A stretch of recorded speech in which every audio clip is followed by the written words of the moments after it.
بسم اللہ الرحمن الرحیم۔ السلام علیکم۔ امید ہے سب دوست خیریت سے ہوں گے۔ ہماری دعا ہے اللہ پاک آپ کو خوشیاں عطا کرے اور امن و سلامتی والی زندگی عطا کرے۔ ویڈیو شروع کرنے سے پہلے حضور صلی اللہ علیہ وسلم پر درود پاک پڑھ لیتے ہیں۔ الصلاۃ والسلام علیک یا سیدی یا رسول اللہ وعلی آلک و اصحابک یا سیدی یا حبیب اللہ۔ آج ہماری ویڈیو کا جو موضوع ہے سیرت النبی صلی اللہ علیہ وآلہ وسلم سے غزوہ بدر میں جب وحشی نے حضرت حمزہ کو شہید کیا تھا اس کا واقعہ بیان کیا جائے گا۔ حضرت ابو دجانہ نے تلوار اٹھائی کہ حمزہ بنت عتبہ کے سر پر ماریں، پھر بدی خیال رک گئے کہ یہ سزاوار نہیں کہ رسول اللہ صلی اللہ علیہ وسلم کی تلوار ایک عورت پر ماری جائے۔ حضرت ابو دجانہ کی طرح حضرت حمزہ، حضرت علی وغیرہ بھی دشمنوں پر جا گھسے اور صفوں کی صفیں صاف کر دیں۔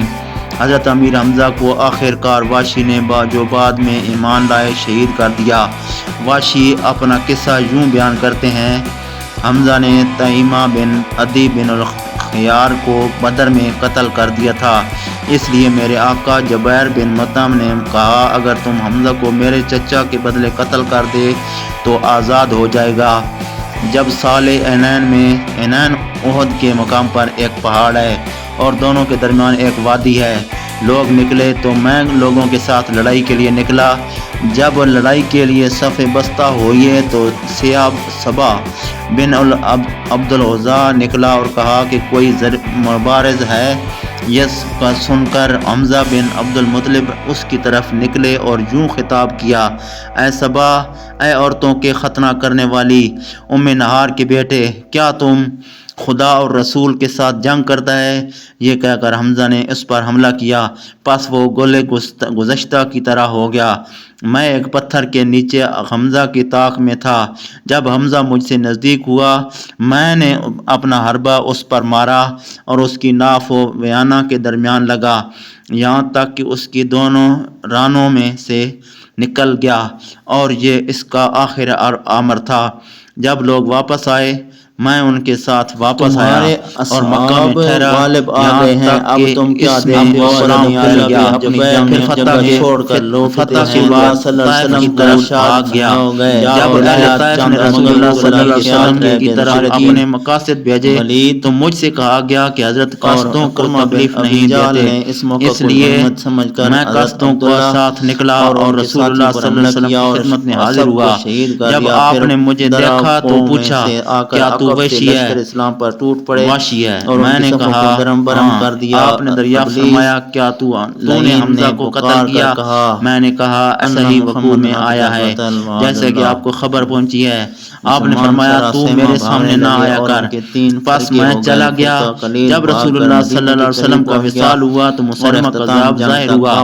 میں نے کہا ان کے بارے میں کہ میں مسلمہ کی طرف ضرور نکلوں گا، شاید میں اسے مار ڈالوں اور اس طرح سے قتل حمزہ کی مکافات کر دوں، اس لیے میں لوگوں کے ساتھ نکلا۔ مسلمہ کا حال ہوا جو ہوا، کیا دیکھتا ہوں کہ وہ ایک شخص ہے دیوار کے درمیان کھڑا ہوا، گویا کہ وہ ایک ذولید مخاصری اونٹ ہے۔ میں نے اس پر اپنا حربہ مارا جو اس کے دونوں پستان کی طرف درمیان نکلا، یہاں تک کہ اس کے دونوں شانوں کے درمیان سے پار ہو گیا۔ انصار میں سے ایک شخص اس کی طرف کودا اور اس کی سر پر تلوار ماری، پس ایک لونڈی نے گھر کے چھت پر نوحہ کرتے ہوئے کہا: وائے امیر المجاہدین، اسے ایک حبشی غلام وحشی نے قتل کر دیا۔ حضرت حنظلہ بن ابی عامر انصاری حوثی نے مشرکین کے سپہ سالار ابو سفیان پر حملہ کیا اور قریب تھا کہ ابو سفیان کو قتل کر دیتے، مگر شداد بن الاسود نے ان کو دوار کو روک دیا اور اپنی تلوار سے حضرت حنظلہ کو شہید کر دیا۔ حضرت صلی اللہ علیہ وسلم نے فرمایا کہ فرشتے حنظلہ کو غسل دے رہے ہیں، ان کی بیوی سے ان کا حال دریافت کرو۔ بیوی نے کہا کہ شب احد کو ان کی شادی ہوئی تھی، صبح کو اٹھے تو غسل کی حاجت تھی، غسل کے لیے آدھا سر دھویا تھا کہ دعوت جنگ کی آواز کان میں پڑی، فوراً اسی حالت میں وہ شریک جنگ ہو گئے۔ یہ سن کر حضور صلی اللہ علیہ وسلم نے فرمایا اسی سبب سے اسے فرشتے غسل دے رہے ہیں، اسی وجہ سے حضرت حنظلہ کو غسیل الملائکہ کہتے ہیں۔ بہادران اسلام نے خوب مداد شجاعت دی، مشرکین کے پاؤں اکھڑ گئے۔ عثمان ابی طلحہ، بعد ان کے علمدار ابو سعید بن ابی طلحہ، مصافہ بن طلحہ، عارث بن طلحہ، کلاب بن طلحہ، جلاس بن طلحہ، اشارت الشراجیل، شریح بن قراز، عبور، زید بن عمرو بن عبد مناف، یک کے بعد دیگرے قتل ہو گئے۔ اس کا جھنڈا زمین پر پڑا رہ گیا، کوئی اس کے نزدیک نہ آتا تھا۔